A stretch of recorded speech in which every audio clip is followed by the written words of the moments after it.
सहकार केवळ नफ्यासाठी नाही तर शेतकऱ्यांच्या हितासाठी. राज्यपाल हरिभाऊ बागडे यांनी खासगीकरणाबाबत व्यक्त केली चिंता. नमस्कार, आपण पाहत आहात झुंजार न्यूज चॅनल. सहकार क्षेत्र हे केवळ नफा कमावण्याचे साधन नसून ते तळागाळातील शेतकऱ्यांच्या प्रगतीचे माध्यम आहे. मात्र आज वाढत्या खासगीकरणामुळे सहकार क्षेत्र संकटात सापडले आहे, अशी भीती राजस्थानचे राज्यपाल माननीय हरिभाऊ बागडे यांनी व्यक्त केली आहे. संगमनेरच्या राजहंस दूध संघाला दिलेल्या सदिच्छा भेटीदरम्यान त्यांनी हे महत्त्वपूर्ण विधान केले. नेमकी काय आहे ही बातमी, पाहूया या सविस्तर रिपोर्टमध्ये. राजस्थानचे राज्यपाल हरिभाऊ बागडे यांनी नुकतीच संगमनेर तालुका सहकारी दूध उत्पादक संघ म्हणजेच राजहंस दूध संघाला सदिच्छा भेट दिली. यावेळी त्यांनी संघातील अद्ययावत यंत्रणा, दुग्ध प्रक्रिया प्रकल्प आणि स्वच्छतेची बारकाईने पाहणी केली. राजहंस दूध संघाच्या कार्याचे कौतुक करतानाच त्यांनी सध्याच्या सहकार क्षेत्रातील आव्हानांवर बोट ठेवले. कार्यक्रमात बोलताना राज्यपाल बागडे म्हणाले की आजच्या स्पर्धेच्या युगात सहकारी संस्था टिकवणे कठीण झाले आहे. दुग्ध व्यवसायात खासगी कंपन्यांचे वर्चस्व वाढत असून सहकार क्षेत्र मागे पडत आहे, ही चिंतेची बाब आहे. त्यांनी स्वतःच्या 12 वर्षांच्या दूध संघ चेअरमन पदाचा अनुभव सांगताना स्पष्ट केले की सहकारात काम करताना शेतकऱ्याला केंद्रबिंदू मानणे आवश्यक आहे, मग त्यासाठी प्रसंगी संस्थेचा तोटा झाला तरी चालेल. यावेळी राज्यपालांनी राजहंस दूध संघाचे चेअरमन रणजित सिंह देशमुख यांच्या नेतृत्वाचे भरभरून कौतुक केले. त्यांच्या शांत स्वभावामुळे आणि उत्कृष्ट नियोजनामुळेच राजहंस सारखी संस्था आजही सक्षमपणे उभी असल्याचे त्यांनी नमूद केले. आमदार होते आणि मी 6 वेळा आमदार होतो, मंत्री पण होतो. ते मागच्या वेळेला विधानसभेचा अध्यक्ष म्हणून काम करतो.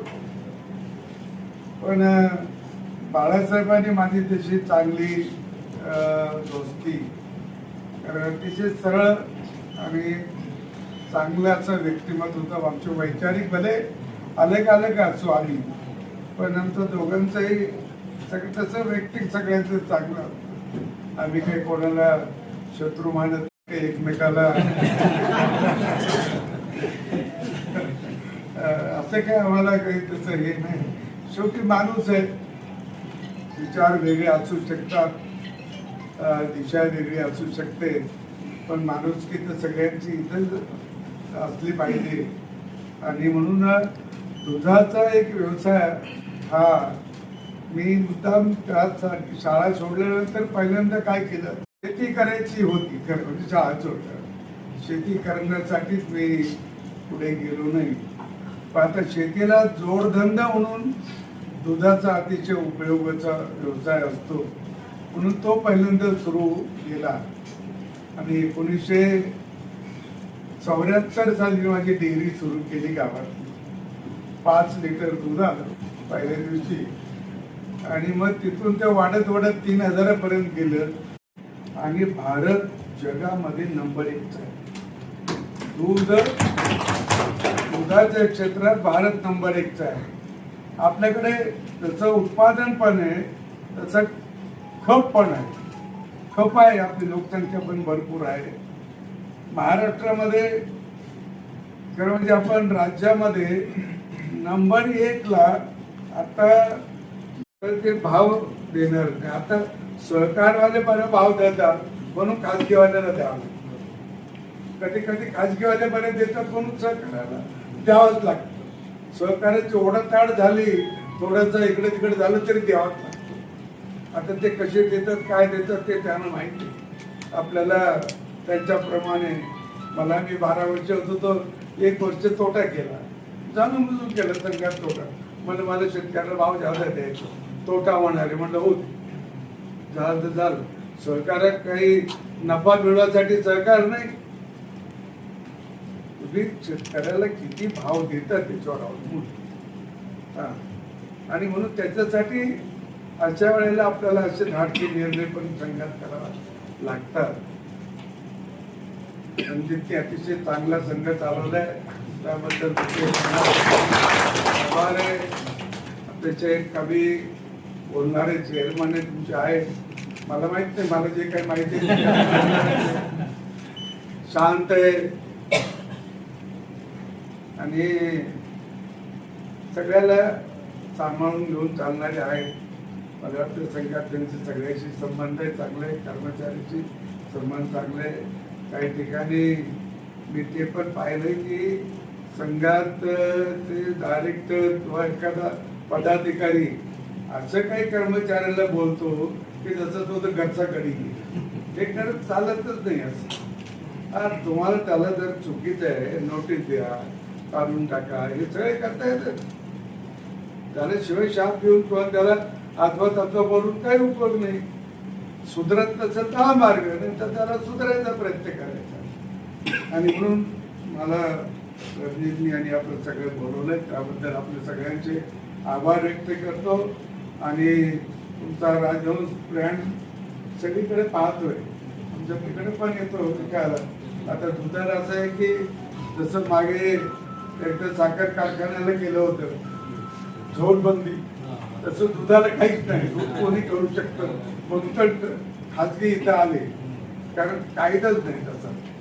ते दुधावाल्याला करू शकतात, पण आपापल्या पद्धतीने आपण चालवायचा आणि जेवढं अधिक चांगलं करता येईल तेवढं करावं, म्हणजे मग आपलं सगळं टिकेल, आपण चांगलं चालवं. तेवढं पुन्हा एकदा आपले सगळ्यांचे मनपूर्वक आभार व्यक्त करतो आणि माझा सत्कार केल्याबद्दल आपल्याला धन्यवाद देतो आणि थांबतो. नानांबरोबर संधी मिळाली. ते महानंदाचे संचालक होते, मी 15 नंतर त्या ठिकाणी संचालक झालो आणि त्यांना खूप जवळून बघण्याचा आमचा त्या ठिकाणी योग आला. मला सांगायला आश्चर्य वाटते कामावर किती निष्ठा असली पाहिजे, कामावर प्रेम किती एखाद्याचं असू शकतं. नाना त्यावेळेस आमदार होते, विधानसभेचे अध्यक्ष होते, तरी महासंघाच्या प्रत्येक बैठकीला ते उपस्थित असायचे. असं कधीच झालं नाही की बैठकीला नाही आले. आणि बैठकीमध्ये त्या मीटिंगमध्ये प्रत्येक वेळेस मांडणी असायची, काही ना प्रत्येकात भाग घ्यायचे. नुसते येऊन गेले मीटिंगला 5 मिनिटं असं नाही, पूर्ण मीटिंग करायचे, जे जे विषय असतील त्यात सहभाग घ्यायचे आणि त्यात मार्गदर्शन त्या ठिकाणी करायचे. तर अशा पद्धतीने हे राहिलेलं आहे. म्हणजे काम किती महत्वाचं आहे हे त्यांच्याकडे बघून आम्हाला त्या ठिकाणी करायचं. खरं तर आणखी अनेक उदाहरणं देता येईल, पण एक उदाहरण मी मुद्दाम आपल्यासाठी या ठिकाणी देईल.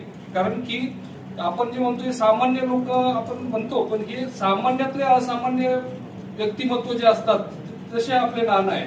त्याचं एक सहज उदाहरण मी देईल जे काय माझ्या मनात राहिलेलं आहे. आम्ही मुंबईमध्ये असताना महानंदाची आमची एक बैठक झाल्यावरती आम्हाला त्या ठिकाणी मिटिंगला बोलवलं होतं सर्व संचालक मंडळावर. नानांचं त्यावेळेस पाय खरं तर त्यांचं फ्रॅक्चर होतं, पायाला प्लॅस्टर होतं, व्हीलचेअरवर होते ना.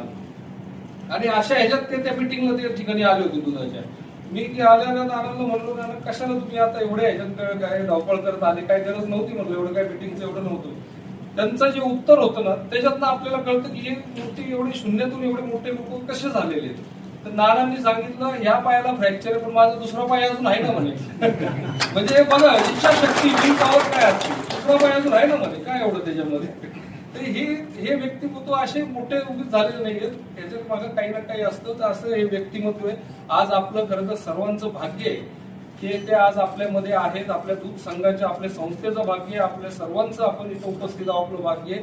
मी मनापासून त्यांचं या ठिकाणी पुन्हा एकदा खरं तर स्वागत करतो. मी थांबतो. धन्यवाद. रणजितसिंग देशमुख म्हणाले की नानांनी म्हणजे हरिभाऊ बागडे शून्यातून विश्व निर्माण केले आहे. राज्यपाल असूनही त्यांचे पाय जमिनीवर आहेत.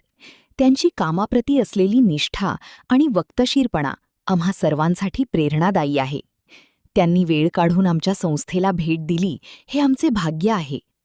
या कार्यक्रमाला दूध संघाचे व्हाईस चेअरमन राजेंद्र चकोर, नगराध्यक्षा डॉक्टर मैथिलीताई तांबे, अमृतवाहिनी बँकेचे चेअरमन सुधाकर जोशी, के थोरात, शेतकी संघाचे चेअरमन संपतराव डोंगरे, कारखान्याचे संचालक विलास शिंदे, विक्रमराजे थोरात, विलास कवडे, डॉक्टर पावसे, सचिन मांडेकर, कार्यकारी संचालक डॉक्टर सुजित खिलारी, सुभाष सांगळे यांच्यासह अमृत उद्योग समूहातील विविध संस्थांचे पदाधिकारी आणि मोठ्या संख्येने शेतकरी उपस्थित होते.